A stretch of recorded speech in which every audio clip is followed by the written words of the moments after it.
of these candidates is going to tell you why they are the better candidate, or the best candidate, or the only candidate. Okay, we're going to start off with Hillary Hodge.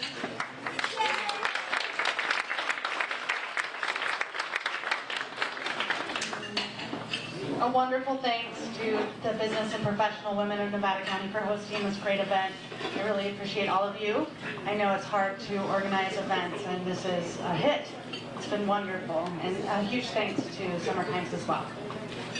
I'm Hillary Hodge, and I'm running for Nevada County's District 3 Supervisory District, which covers the city of Grass Valley and surrounding neighborhoods.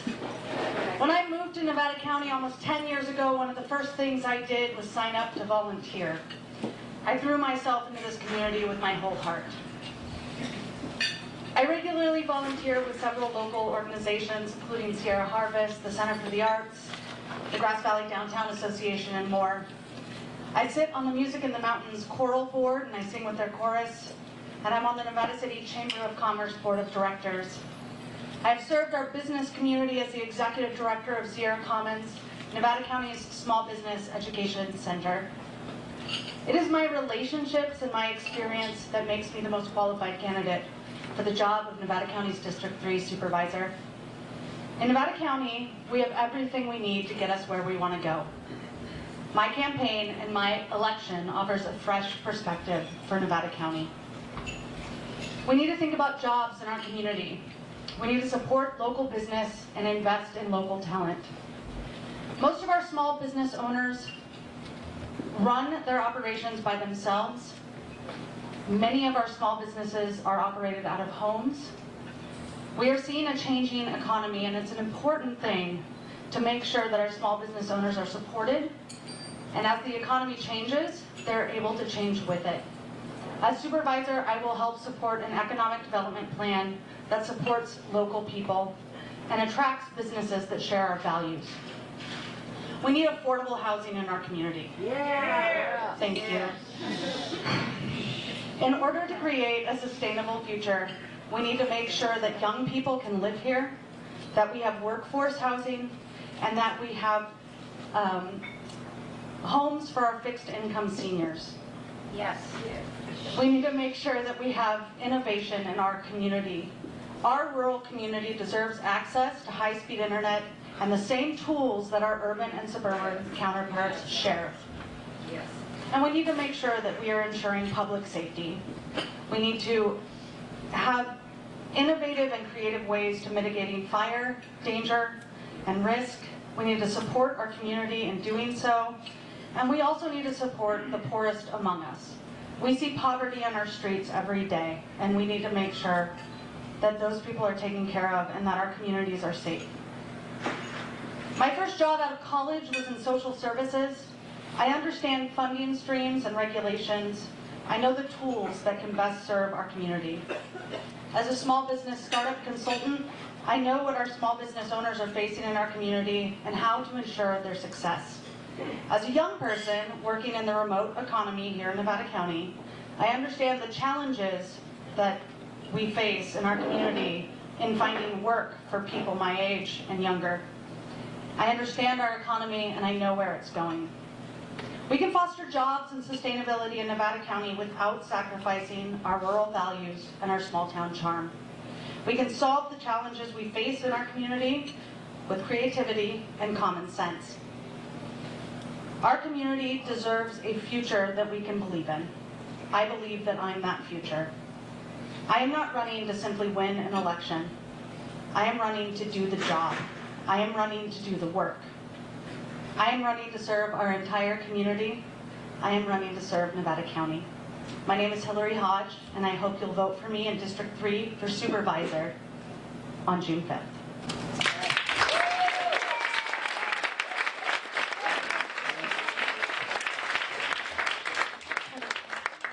What a rowdy group of people. Try to hold your applause to the very end. We did try. Try harder, Tara. 3 o'clock we yell. I know. Thanks. After the panel has finished speaking, there will be a so You will have time to ask your questions. This is Dan Miller. Right. Other candidates, District 3.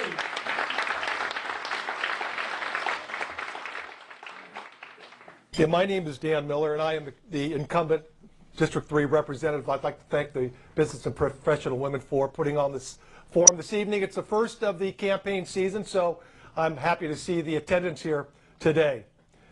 Holding an elected office in local government can be a very humbling experience.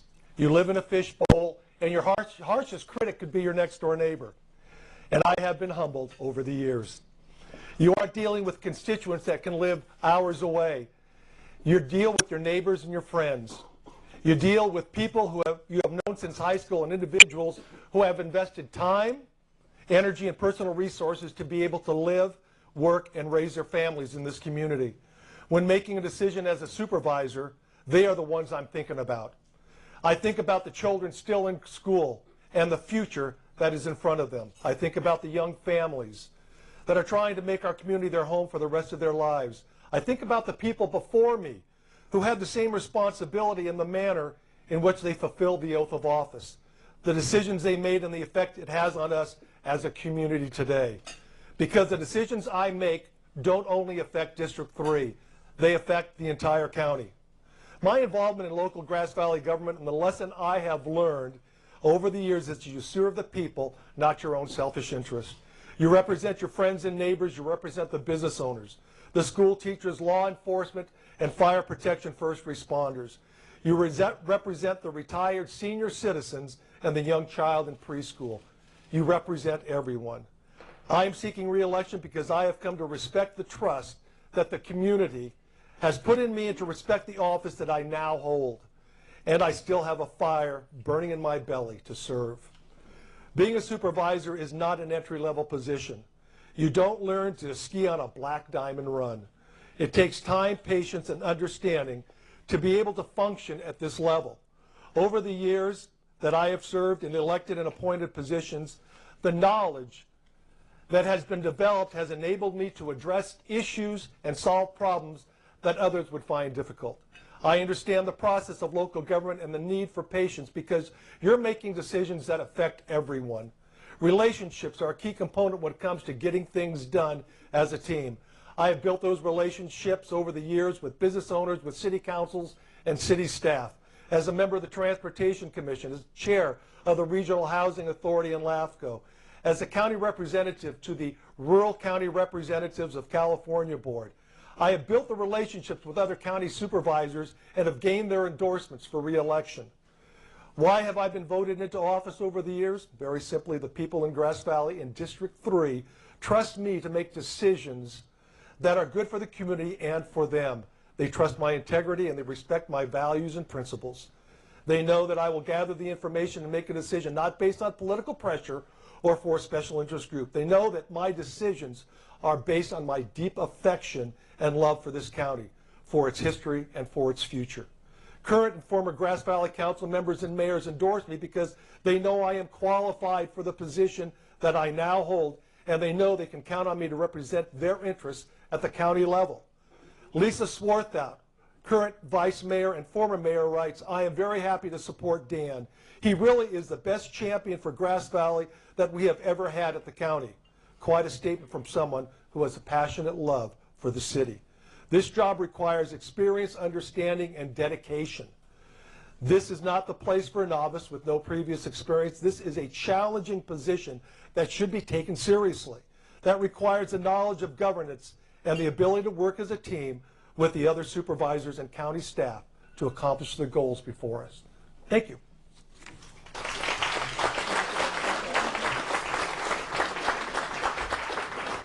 Thank you, Dan.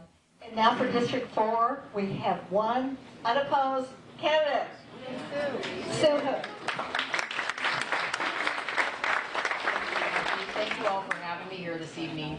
I know it's kind of interesting. I look out across here, I see friendly faces that I've known forever. I mean, everyone running I think I grew up with, so that's kind of interesting. We're part of family. So, and then you see another group that is all new and has a passion for this community just like I do.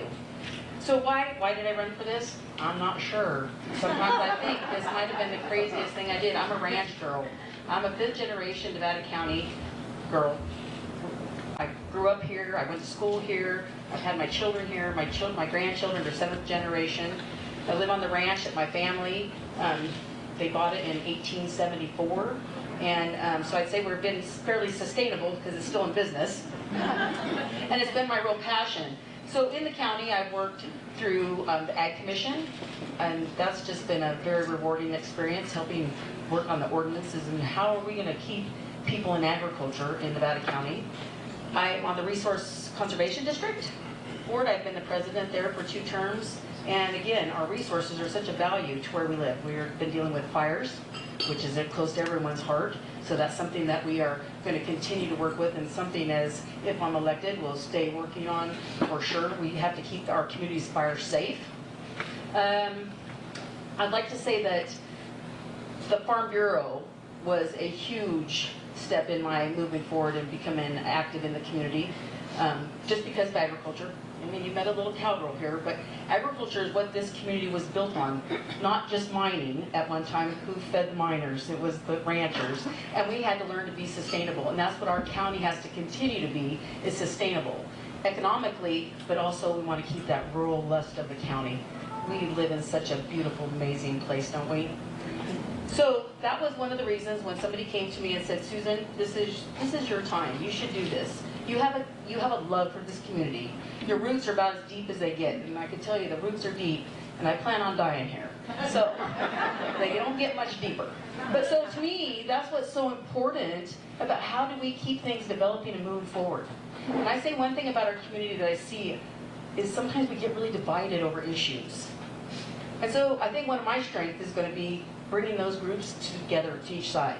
We need to come together. Like I say, blue and purple, yellow, but or blue, red. Let's be purple. Somehow we need to be purple. If we're going to accomplish anything, we need to be purple. I listen to all the complaining and arguing. Let's go right to homelessness. Okay, that's a huge issue here. And boy, do I have the compassion for that, especially these cold nights that we're having. But you know what? When you move forward, we have to stop being, well, not in my neighborhood.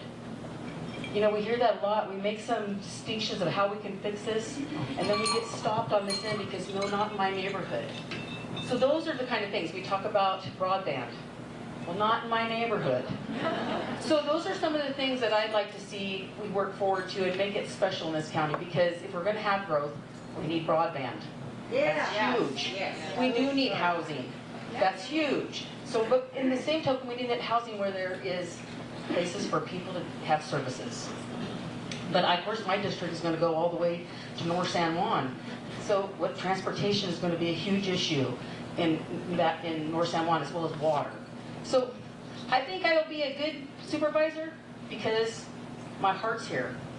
My heart's here how this place has grown and become all these years, and I want to follow my grandparents' footsteps and do what's right for this community, for all the community. So thank you so much for having me here tonight. And as we ask questions, if there's not enough time, please email me, call me, tell me what's on your mind so that I know what I need to work on to help you folks all at the same time. So I appreciate that. Thank you so much.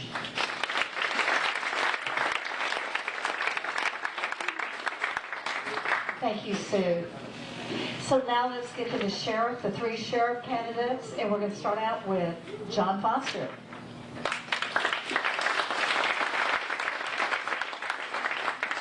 So this is an amazing turnout. I don't know if you know, but many people were turned away tonight that wanted to come. So this just shows you how much people care about our community and getting to know our candidates. Now, the good news for you, the challenge for us sheriff candidates, we have 6 more candidate forms coming up. So, and they'll be posted on our web pages, I'm sure, and our Facebook. So there's plenty of opportunity for others that may have missed out tonight. But thank you for coming. I really appreciate you folks putting this on, and the other folks who have come here to listen to the candidates speak tonight. So many in this room I know. For those that don't know me, my name's John Foster, and I want to be your sheriff. I have over 3.5 decades of law enforcement experience. 27 of those years were in leadership experience, then there's a big difference between management and leadership. I was very fortunate to be the Grass Valley Police Chief for almost 18 years. And during that time, I was proud of the culture change that transpired during my leadership. We created better services with the community, accountability, and a deep sense of trust. The legacy that I want to continue with is to go deeper and richer with the Sheriff's Office. But I want to shift tonight, just briefly, because the incident that occurred in Florida is tragic. And as your sheriff, I think you need to know how I'm going to handle such an incident. And that is that the schools and the Sheriff's Office need to work together, not on a press release, but live. Many people don't know the Sheriff's Office signs off on all the school safety plans. And as your sheriff, I will ensure you that we will have best practices in those safety plans, and those safety plans will follow the state mandates. Part of that safety plan is practicing with the kids, the children, and the teachers in the schools. And we will go into the schools and we will practice, and these kids will learn how to escape danger. And the deputies will be present, not for us to practice, but for us to be there to support the teachers and the kids during these practice sessions. The second item that is important is I will create a multidisciplinary team with school officials and law enforcement. State statutes allows us to share confidential information that we can share with school administrators. The goal is to prevent these shootings and these tragic incidents before they occur by sharing that very valuable information with the school districts. My proven track record and my leadership skills define me as the best candidate for sheriff in Nevada County, and I promise you that I will work collaboratively with the schools to make our schools safe and our children being able to come home each day from school. So thank you.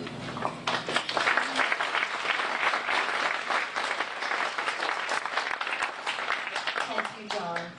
So our next sheriff's candidate is Shannon Moon.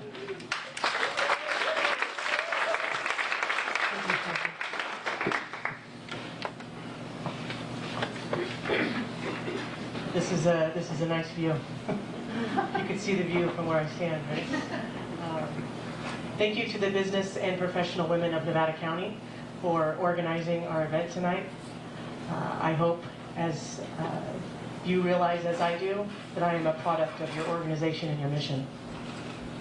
I am Shannon Moon, and I'm running to be your next sheriff because I genuinely care about this community, and I believe we deserve the absolute best in public safety services. I am the most qualified candidate to lead the Nevada County Sheriff's Office into a new direction and into the future. I was fortunate enough to have been born here in this wonderful community 50 years ago, even though women aren't supposed to say their age. And I am a product of amazing parenting.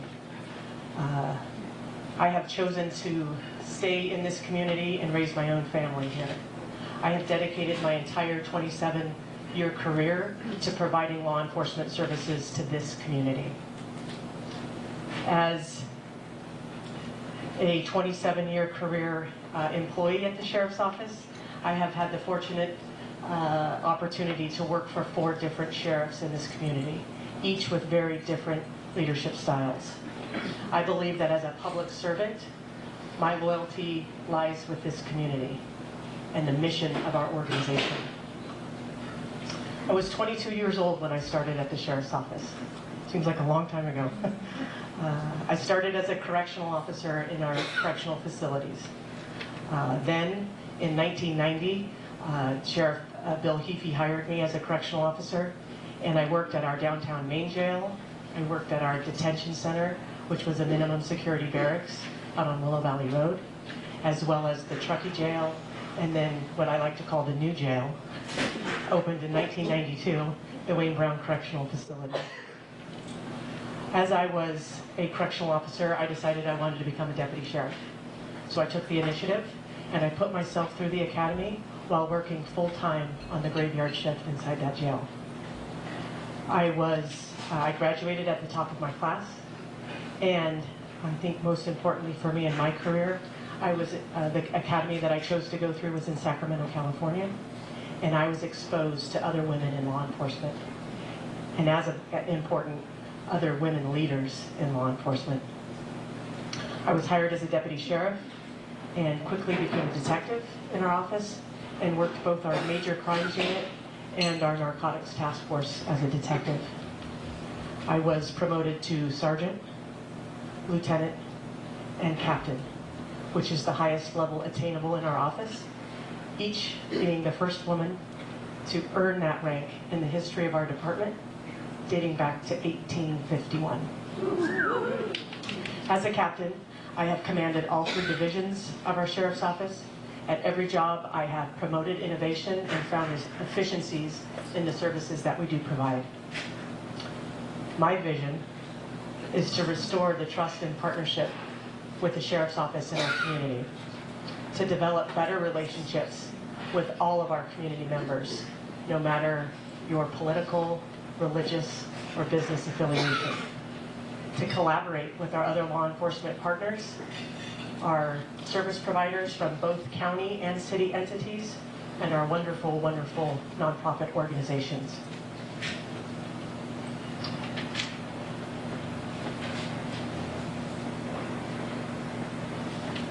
When I talk about the exposure I had to women in law enforcement, I think the most important thing to recognize is that to see firsthand what is possible, and if you can't envision yourself in these roles, they're not attainable. So my name is Shannon Moon. I hope you vote for me for sheriff in June of 2018. Thank you so much.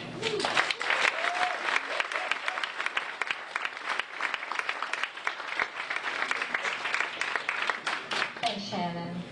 And so our third candidate, Bill Smethers.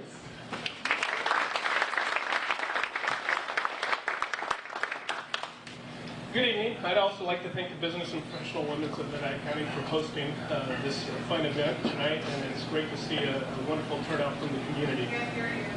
I'm sorry. Is that better? Yes. Yeah. Okay. So Nevada County continues to be a great place to live and raise a family. Yet, having grown up here, being born and raised here, just like a lot of the other candidates here, I can tell you that the face of Nevada County has changed drastically in the recent years.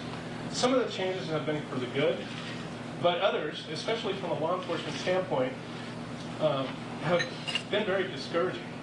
The Sheriff's Office and surrounding agencies have been seen an increase in the crime level and the drug use, along with the homeless population too. Nevada County has some challenging times ahead of them, and there's some tough decisions that need to be made. This is why it's so important when you cast your vote for the sheriff's position that you choose the person that has the experience and knowledge necessary to lead this office. It's important to remember that the Nevada County Sheriff's Office is unlike any other law enforcement agency in Nevada County. We are responsible for more than just law enforcement services. We're responsible for the public administrator, the coroner's division, the civil division, the corrections division, and court security, along with animal control. Since promoting to the rank of lieutenant, I have had the opportunity to manage every one of those divisions within the sheriff's office. I've been boots on the ground with the men and women from investigations to patrol, and currently now as an executive lieutenant in the Wade Brown Corrections Facility. As sheriff, I will bring a proactive approach to dealing with crime in the community to not only keep you safe, but help reduce the recidivism that we see that is so prevalent in our community. I will work diligently with all of the other law enforcement agencies up here to combine our resources and our efforts to combat the major issues affecting Nevada County. As important as interagency relationships are, in my 24 years of law enforcement, I have learned that our most important resource is the community members. It is imperative that the relationship between the Nevada County Sheriff's Office and the citizens of Nevada County be reestablished and cultivated into a stronger and more of a united front. The job of law enforcement would be much difficult to do in our community if we didn't have organizations such as Community Beyond Violence, NEO, and CORE. These help educate, provide services to victims, educate the youth, and provide substance abuse treatment to the people in need. When elected, I will bring not only the knowledge and experience necessary to lead the sheriff's office, I will promote and instill integrity, honesty, and openness to the community. The men and women of the Nevada County Deputy Sheriff's Association have overwhelmingly endorsed me and are ready and willing to work hard for me under my leadership. And I, as your next sheriff, am willing and ready to work hard for you. Thank you very much. And please, I do also have a website. There's other points of view that I have on there. My cell number's on there. I'm more than happy to take calls from anybody, answer calls for service too. So thank you very much for having me tonight. I appreciate your time.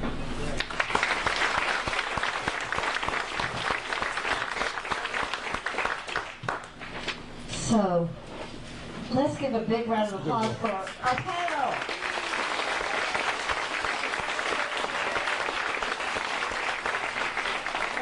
Some of them have literature in the back. As you leave, you can pick up some pamphlets. I have a question for the 3 sheriff candidates as to how they will address the concealed carry weapons on schools. Can you clarify what you mean by on school grounds? Right, the way it stands right now, if someone can go on a school ground with a concealed carry permit, with a gun, Correct. So how can we stop that? So the question is, how can we stop carrying concealed weapons on school grounds? I guess my response is the current concealed weapons process has a vetting process.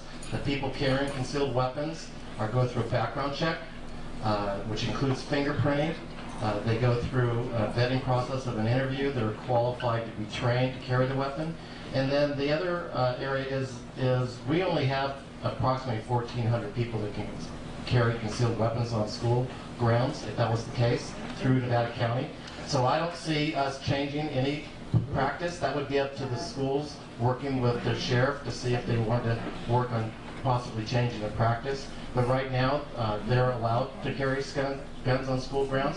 So I'm not seeing any change except if the schools want to work with the sheriff's office to come up with some kind of policy or practice to deal with that. Would you advocate for a change? Can we need to have each candidate answer that. Thank you, John. So it's my belief that school grounds, school private property can control who's carrying any weapon on their personal property, because that is the school's property. The CCW permit, the concealed carry permit that the sheriff's office provides is the privilege to carry concealed. It's up to the private business whether or not they're going to restrict that possession on their property. So the question in and of itself, most of the schools in Nevada County do not allow possession of any weapons on the school grounds. Therefore, the CCW doesn't give you any extra permission. All the CCW does is allow you to carry concealed in public. Part of carry concealed for the sheriff's office is vetted by the captain of operations, which is what I've been doing for the last 7 months. So I've been doing the permitting process to assure that the backgrounds are clear, the training certificates have been provided. Thank you.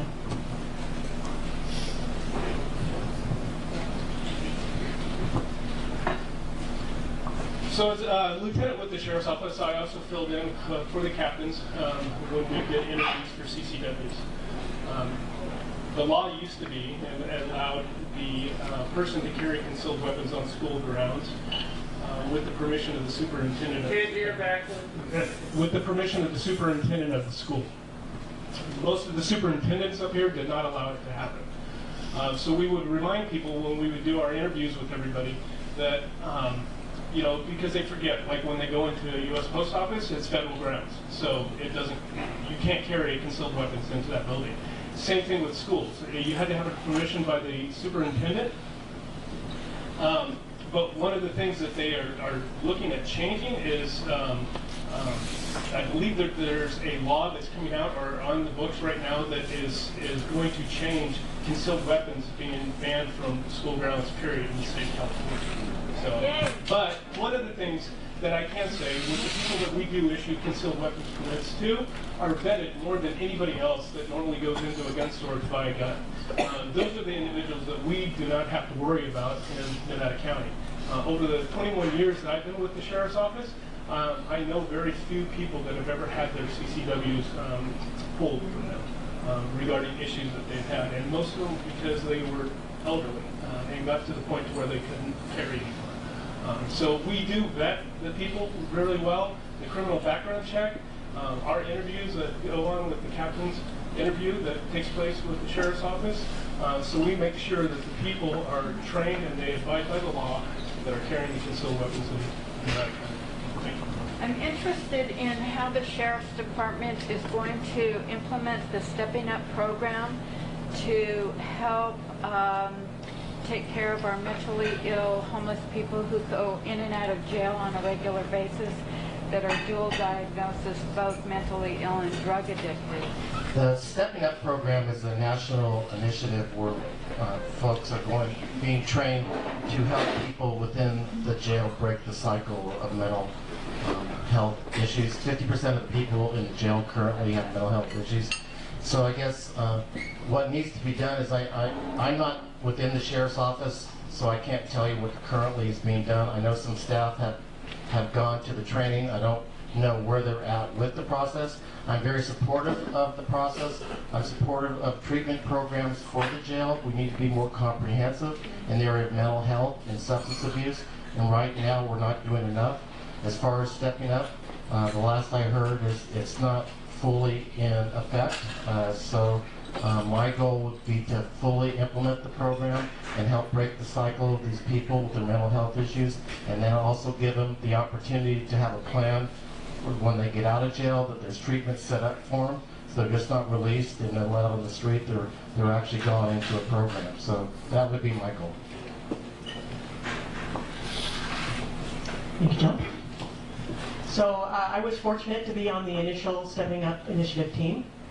So I believe it was January of 2016. Myself, along with our public defender, Carrie Klein, our district attorney, Cliff Newell, our health and human services director, Michael Hagerty, one of our substance abuse managers, Nicole and Bronny, and I think that was it for our group. Went down to Sacramento for the training. It was an amazing day filled with about 54 other counties that were basically signing up to be on the Stepping Up initiative. And it is an initiative, and that's the reality of it is you talk to most folks and they want a solution immediately. And an initiative is basically awareness. And the awareness is trying to recognize, to get people that are in mental health services, not in the criminal justice system, so that we don't incarcerate our mentally ill unless a crime has been committed. So sometimes it's difficult at the patrol level to differentiate what came first, the crime or the crisis due to mental illness. What we did do for our Stepping Up program, and the lead for our group was actually Mike Ortola from probation, was we talked about opening the ability for folks on criminal conviction to get into the mental health court, which is an amazing program to try to get people out of the criminal court system and back into treatment and facilities where they can literally not have the stigma of an arrest on their convictions. Part of Stepping Up is also recognizing that when we do incarcerate because of a mental illness, we have to provide services for them while they're in our jail. And opening up the ability for access for programs to come in is integral for our Sheriff's Office. It is an amazing, when you can see someone, when something clicks with them, when they're going through their programs, and they actually either are thinking more clearly if it's a substance abuse issue, and then you see the real change that can be made inside our community. So that's Stepping Up. Thank you. And now Bill?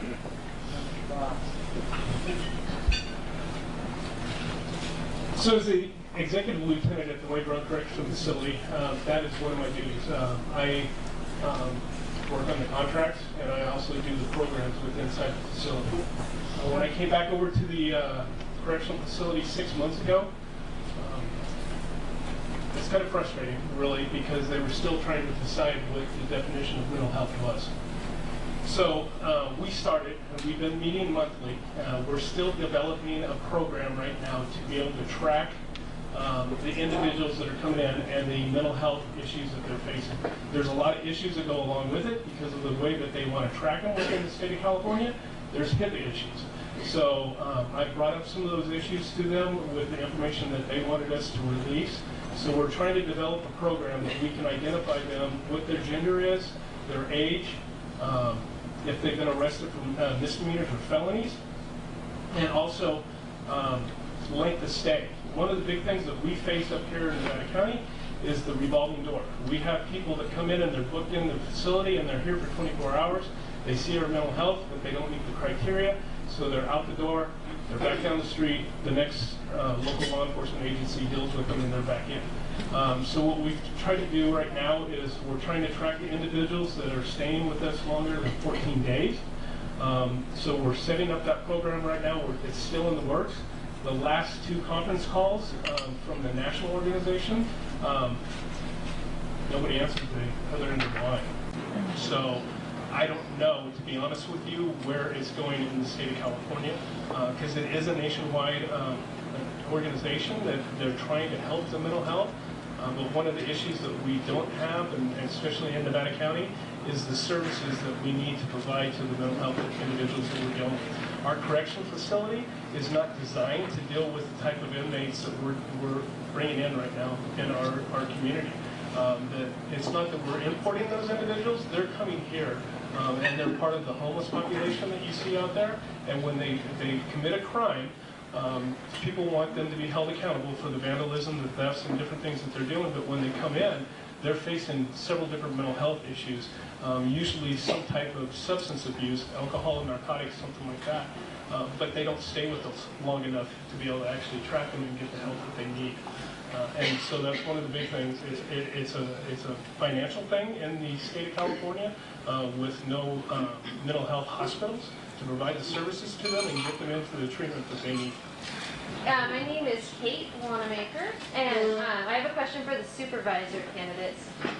We are seeing a lot of people, especially young people, either moving away or not coming back to the community. I know for me, I had to fight when I first moved here to make it work. So I'm wondering what your thoughts are on why people are leaving and not coming back, and what we can do in our county to help them stay or get them back here. Did everybody hear the question in the back? For the supervisors about young people who move away because there's no opportunity here, and so what the supervisorial candidates feel can be done to make it easier for young people to stay or to bring them back. Let's start with Dan.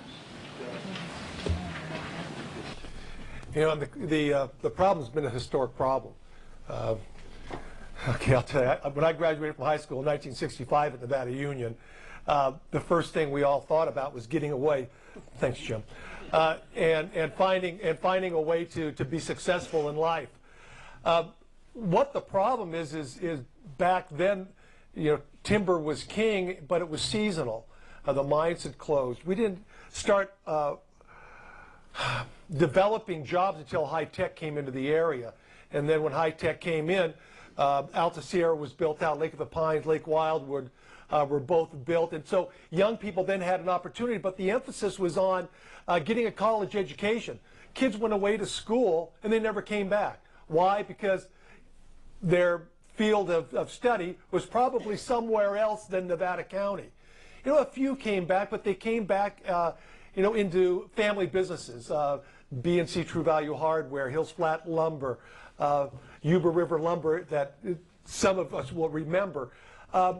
What's happening now and what should be happening more is that we've got we don't have a surplus of workers anymore. We need more tech workers.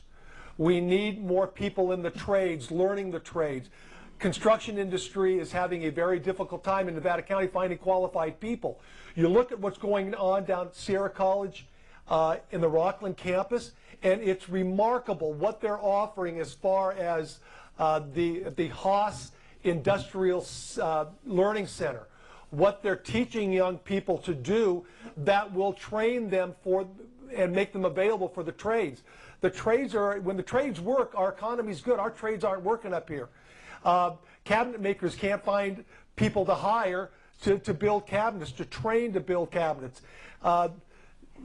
Contractors Association complaining because there's no plumbers, there's no electricians, there's no one that wants to do that type of work, and there's too much emphasis on, I believe, getting a 4-year degree, and a lot of kids don't need 4-year degrees. They can go get trained in some industrial technology and make as much, if not more, than someone coming out of college with a 4-year degree. So I believe that more emphasis really needs to be spent on teaching kids and getting back to the industrial arts. Then I think we might see more kids staying here, developing a qualified and qualified workforce, basically. But they're still going to move away. Fortunately, I've been seeing kids come back into the area that had moved away, realize that, you know, the pot of gold isn't at the end of the rainbow. You know, it's where you were raised, and they've been coming back, and they've been developing their own businesses. So that's about the history lesson on that. Hillary? Thank you for asking that question. This is something that I'm very passionate about. I met Andrew and his wife Maya when I first moved here, and we were immediate friends. He grew up here. They met in college. She moved here with him. They planned to raise their kids here. And we had a great time singing in Music in the Mountains chorus together. They, you know, with all their hearts, wanted to stay here. Well, Andrew's a software engineer, and he was working for a local company, and he had offered to stay, and they didn't take him up on it. He now lives in the Bay Area, and he is one of Nevada County's unfortunate exports. We hope that we will have the resources to attract our young people back to the community that they love so much here in Nevada County. Part of what we can do is to create a job infrastructure that attracts young people, that we have affordable housing to house young people, so that people who want to live here have the resources to do so. One of my favorite current projects in our community is being brought forth by Bitney College Prep. Some of you may have the opportunity to work with their internship program. Their students on Wednesdays, their entire student body goes to a community or community member organization, business, and they work with those businesses to learn skills, to have workforce training, so that when they graduate, they have a skill, they have something that's available to them to do. And that may be something that they can do here, it may be something that they take with them to college, but hopefully it's something that they're able to bring back. So I think if we provide an infrastructure for jobs, if we provide an infrastructure for affordable housing, we will see more young people being able to stay. I also think we need to take advantage of the remote economy and the gig economy. This is something that is working really well for young people. This is something that people can do from their homes, from a co-working space like Sierra Commons, where I work,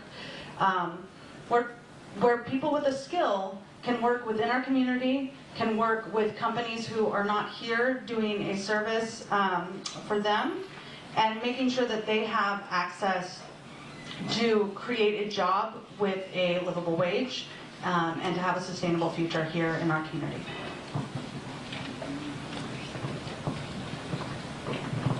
Well, they touched on about everything we could talk about, haven't they? So this is another interesting thing, but I will say, we're right back to that thing, internet, broadband. Right. I mean, if we're going to build those kind of jobs, somehow that has to come here. That's the only answer to that. I would agree very highly, though, that the trades are huge. I have kids, the ag department, fortunately, has a fabulous program still. And they teach welding, they teach construction, they teach gardening. We have a huge amount of small farms that are fairly sustainable, people that are working hard. I'm not going to say they don't come and leave too, because it's hard work. I think we forget, a lot of kids come and forget what hard work is. They just had a forum and one of the kids said, well, how hard is really hard? That was an actual real question, and they really wanted to know, how hard is it to work and be a farmer? So I think everyone, both of the other supervisor candidates touched on the important parts of this, and it's going to take a community. It's going to take a community to open this up. Now, whether it's in housing, we've all talked, that's huge, okay? But then again, in town, we have a couple of ideas of building that can go on, but again, there's lawsuits that are slowing those things down. So, and how do we get construction done? Permitting and regulations. They're over the top from the state level down. So, and you know, we can only do what we can do in the county because the state sets a lot of those restrictions for us. So those are some of the things that really we have to look at and work out. How are we going to keep our people in business with all the regulations that they have to go through? Starting a business is hard here. The hoops you have to jump to for a small business person. Luckily, we have small business loans. There's people that work with that. But I'm just saying, when you start a new business here, it is a challenge. So, can I fix that? No, but I can tell you what, I'm going to work hard from the supervisor side to work on all those types of issues, and we'll have to do it together as a community. My name is Jeff Winsell, and my question relates to the frustration and our inability to get fiber optic cable in this area. So is this for the supervisors? For the, I'm sorry, for okay. the supervisors. And I want to know why nothing is happening regarding forward progress. We're having more people telecommuting, tech people in the Bay Area. I mean, telecommuting is growing. But how can we attract people up here if we don't have fiber optic? No. We know that this has been an ongoing process, and I'm sure a lot of us are frustrated. Part of it is political will. We do have a congressman who voted against the rural broadband bill. I'm not sure why. I think that his constituents would probably benefit highly from having rural broadband. We do have a couple of things coming down the pipeline that are going to help us. There are a couple of fire bills that are currently in the legislature of California that are going to help in-ground some of our utilities. If we're going to open it up, we're going to put it in the ground. Let's add fiber. Let's do that. Interestingly enough, Truckee actually sits on dark fiber. They put fiber in a while ago, but they don't have an ISP to run it. We are lucky that we have Spiral, and we do have an ISP who can run it. So as soon as it's in the ground, we will light it up, we will have access to high-speed internet, we will be able to have broadband here, we will be able to tell businesses that the broadband is working, and we will be competitive. And it's going to change this community, and I can't wait. When I'm supervisor, it's going to be one of my first priorities.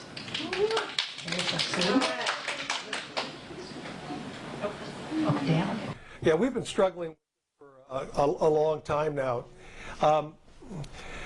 Cap and trade money, which most people don't understand what cap and trade money is for.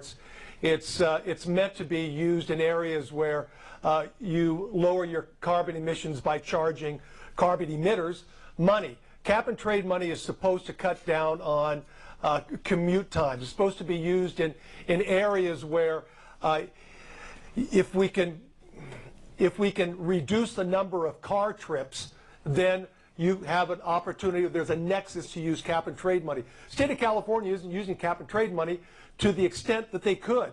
They're using it on other projects under the assumption that what they're going to do is actually going to reduce carbon emissions. We need to use cap and trade money for fiber optic. We are an underserved area. We talk to our assemblymen, we talk to our state senators, we talk to our congressmen and say, we are underserved. This is a rural area, but all the political will lies in the urban areas. All the votes lie in the urban areas, and we have to fight for everything we get. Fiber optics is a huge advantage. Sure, spiral internet, looking at a 16 million PUC grant. Problem is, we've got to find matching funds in order to use that PUC money. The fiber optics is intended to go out Highway 174 and give service to that underserved population. So we hope that using cap and trade money is going to provide some financial means for us to put fiber optic in the ground. learned is not easy because they already talk about everything you want to talk about. So one thing I will tell you, though, we should be thankful for, at least we still have landlines. So that's been... I know, but I'm just saying, there was a bill at one time to do away, AT&T wanted to do away with that because we have depleting infrastructure. So I'm just going to say, so there's one thing. Let's be thankful for we do still have landlines. But I know Sierra Business Council as well, and we went to a workshop. The Board of Supervisors had a workshop, and I can tell you this is upfront and personal to them as they speak. And I'm not a supervisor yet, but when I am, I'm going to tell you this is an important, because I can tell you, I live in Penn Valley. It's rural. And thank God I don't have dial-up, but I am at the end of the DSL line, and it's a struggle for folks because even broadband is tough in some places, especially if you're in a hole. So we do know how important it is, and it will be something that everyone in the supervisorial positions are going to keep working at for sure. I think we have time for 2 more questions. Way in the back there. The sheriff's candidates were addressing problems like homelessness and allusion to mass shootings in schools and things. But this is going to be directed, I think, to the supervisors. Chronic homelessness, mental health are problems that go far beyond our county borders. And I would like to hear about what you as supervisors would do to advocate for solutions that really require a more consensual state or federal problem-solving approach. That's a big one. We'll start with Sue. So I'm just going to say, I think that's the hardest part because at the federal level, of course, and we have no control there particularly. We have our state hospitals are gone. And so what we've talked about specifically is these revolving door situations. We spend a lot of money. The county spends a lot of money in mental health. And it is stuff that, we talk about people in jail. Unfortunately, if you go to jail for about 15 or 20 days, you're on the verge of making a little bit of a breakthrough. But if you go, let's say you get put on a 5150, and you go in, and your 3rd day in there, though, you become coherent, well, then you don't want to be there anymore. And so you say bye-bye. So we don't have any control over keeping those people where we can actually give them the services that they do need. So how do we change at that step level? We walk the halls. Even with Farm Bureau, when we go down, we talk about agriculture, but mental health is a huge issue. I have a sister that deals with substance abuse. So I watch the revolving door go round and round and round. And would I like to see that fixed? And I would say, when I am supervisor, that's one of the committees that I look forward to being on because I think that we can make changes. They might be baby changes. We're not going to fix everything by any means, but we can do it differently in our community. I think that the Sheriff's Department's hot on it with the Step Up program. I think that we have some great people working over in behavior health, but we have to give them the tools and the extra finances to be able to handle that. Actually, if there's a 5150 and police are involved and there has to be a hospital stay, the county and the Mental Health Services Act funded the crisis stabilization unit up at the hospital, and so someone who's in crisis, instead of being treated in the emergency room, they're treated in the crisis stabilization unit where there's a psychiatrist and a nurse on staff the entire time. The problem with homelessness, and Polly can tell me that about 75–80% of those people that are homeless have a mental illness. And mental illness comes on in different ways. Nutrition, exposure, just a lack of feeling like you're a failure. We had a chance last year to visit a 24/7 facility down in Petaluma, the COTS. Mike Johnson, who's the executive director, was homeless for 8 years. We need to give people a purpose in life. The county is spending this year $500,000 directly related to dealing with the homeless issue. It's something we've never done. It's a priority A for the county.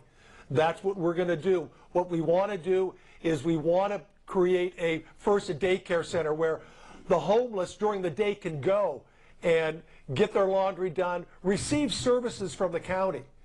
because the county workers, social workers, can't go out in the woods and find these people. But if you create a place where you can reach them and give them the services they need, it's a step forward. Ultimately, we want to see a 24/7 facility here in Nevada County.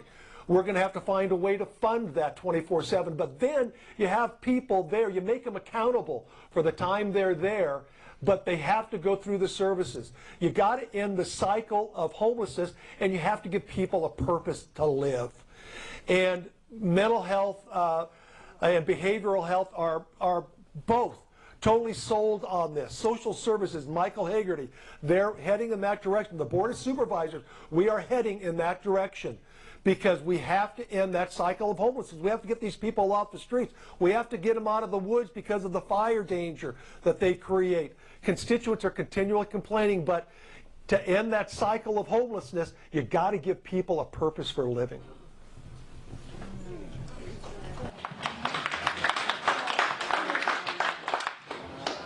Homelessness is a concept that sort of points to its own answer. You asked about the full spectrum of services and how we incorporate everything. You know, I think having housing stock is essential to the success or the future of mitigating homelessness and poverty in our community. I think we also need to treat our homeless crisis as a humanitarian crisis. So yes, there are compacted issues, there are mental health issues, there are addiction issues. We know that that complicates how we help our homeless citizens and those who are unsheltered. We also don't have enough beds in this community yet in order to make sure that the people who currently are unhoused get housed or get shelter. We need to make sure that the people who are suffering the most, who are on the forefront, have access to services and are treated with dignity. Part of that is making sure that the people who are doing the work on the ground are incorporated into policy making. We have a number of incredible nonprofit organizations in our community who are on the front lines, who understand our homeless population in our community and what they need. And so I think listening to the whole system and understanding everybody involved is really, really important. Nevada County is currently in the process of implementing the Housing First policy that's national policy. So that means that we get people housed and then we help them with any other issues that may also arise, whether that's mental health or addiction or other issues. If there's job training that is needed, that's also really important. So approaching our homeless population with humanity and approaching our homeless population with the entire skill set of our community will help to solve the issue. Thank you. No, I just have a question for the supervisors. I was surprised to hear that I talked to many young people who are interested in the cannabis cottage industry here in our community. I know it's controversial, but it seems to be something that the young people are interested in doing, cannabis farming, and wondering how you feel about that as a, quote, job opportunity or a way to serve, to have employment and also support the community with their tax dollars. What we're trying to do at the county right now is craft a reasonable ordinance, and we're going to deal with cultivation first. Where people can grow cannabis, for me, we're going to take it out of the neighborhoods. It's not a good thing for neighborhoods to have to suffer. We'll move it out into the ag areas. Where yeah, I was looking at Susan. Where it belongs. The thing that the state has, they have 17 license types. We are not going to be able to deal with all license types right now. We're going to have to take it a step at a time.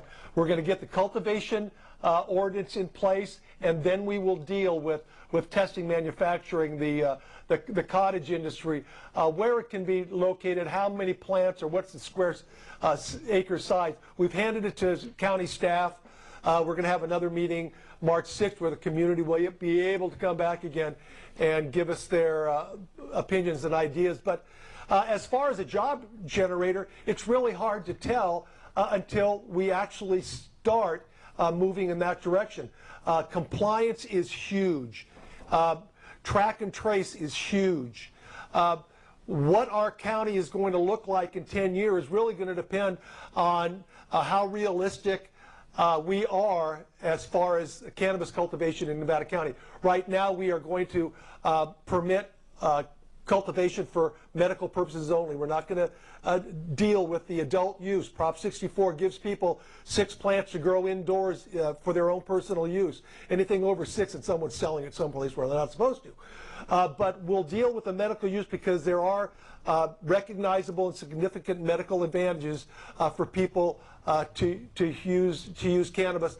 Forest Herd Sun Silas is the primary example of that. So we're working on regulations. We're going to be very deliberate in how we do it. We've seen other counties just jump in without any regard for the community, and they've actually had to back up and put bans on because they weren't able to handle it. And I've been advised by countless county supervisors from Humboldt, Tuolumne, Calaveras, Yolo.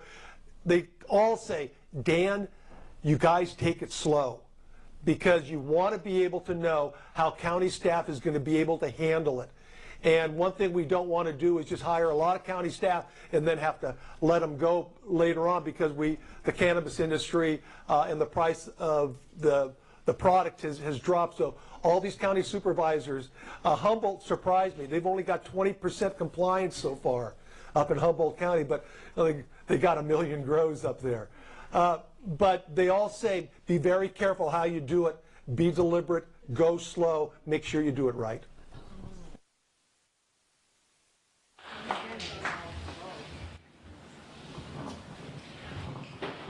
So I think the question was, do we think there's room for economic development and jobs?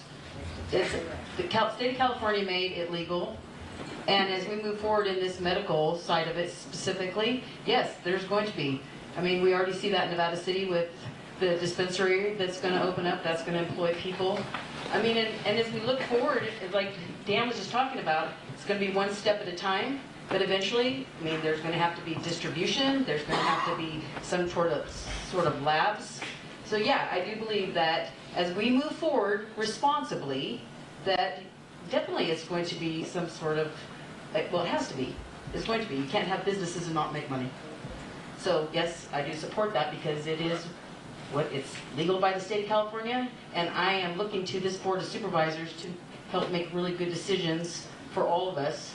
Because back to that, the neighborhoods, we have to look to protect everybody. But yeah, I do believe that the dispensaries, laboratories, distribution, gotta make money.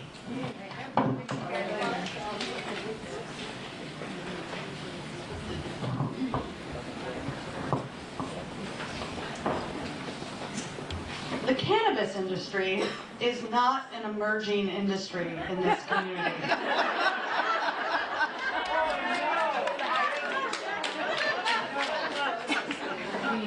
The Nevada County Cannabis Alliance has over 400 members. It's a community advocacy group. There seems to be a lot of will to abide by the law, to be regulated, to be traced, to be tracked, to pay taxes, to be upstanding citizens, to have an ordinance that they can abide by. And it's important for our community of small farmers who are growing cannabis to have some direction, to make sure that they have sensible ordinances that can help them move forward with their business. We have an opportunity here in Nevada County to pioneer what sensible cannabis looks like and how to economize and make sure that we have the best benefit in our community from this economy we know is already here and is on the verge of legitimacy. Yes. Does anybody have a question for the sheriff's candidates? Over there then. Okay, this will be our last question. Yeah, I'm Kathy Davis, and I'd like the sheriff candidates to describe what they've done in leadership roles to diversify their officer populations, with minorities and women in particular, and what steps they've taken to have that diversity effective in their organization. Great. What have the sheriff's candidates done within their organizations to help promote diversity of the types of people who are in the jobs. So let's start at this end with Bill, and then we'll come in this direction.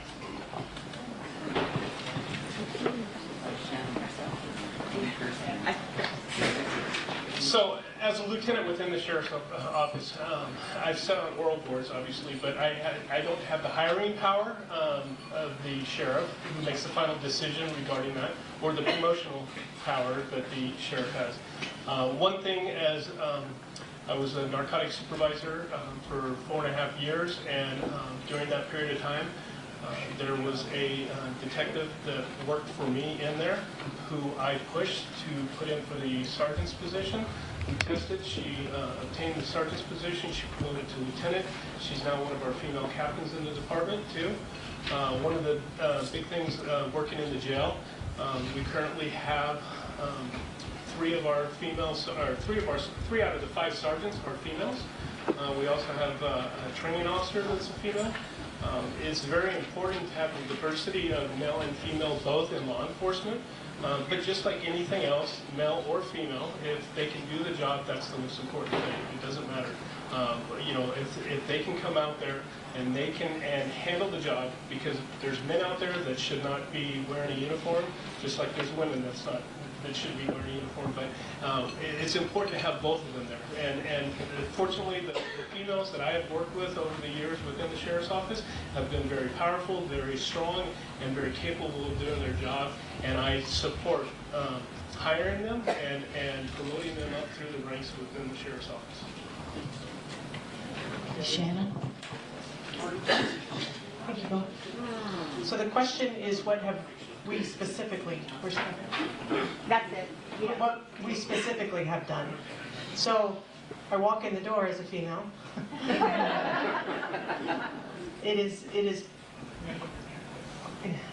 It has been part of my goal to be a mentor and a leader in my presence. If I didn't have the ability to meet a lot of the women leaders in law enforcement that I met at the young age of going through my academy and seeing and envisioning yourself in those roles, it's hard to attain promotion within any organization if you don't see yourself there, right? Part of my history and who I am is I am also Native American. So part of looking at diversity isn't just always gender. And we have to recognize as different genders, we lead differently, we police differently. Part of what I think that collaboration with what men and women do in law enforcement and how we work together, when you have that teamwork together, you can provide great services for our community. So in my current role as a captain, I also sit on lots of oral boards for promotions. I do have a voice with our sheriff when we do hires and we do promotions. And I think that's one of the most important roles that we need to look forward in your sheriff, is the recognition of how important that decision is. Assuring that the people that are coming to work for you and provide your services in law enforcement are doing it for the right reasons. But it's so imperative that we promote the right people, that they understand their role in our organization is to supervise, to have that level of accountability, and really provide the best services in our organization.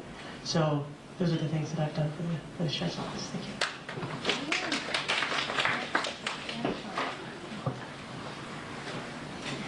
Well, I've been very fortunate. My career started in Palo Alto. In Palo Alto, we were a very progressive city, and we recognized the importance of diversity, gender, people, the underserved minorities in our community. And so we hired people that were reflective of our community. When I came to Grass Valley, the former police chief had a mandate: no female police officers and no male dispatchers. So I changed that. I hired the first female police officer, and many after that, and I hired minorities, and I hired the first male dispatcher.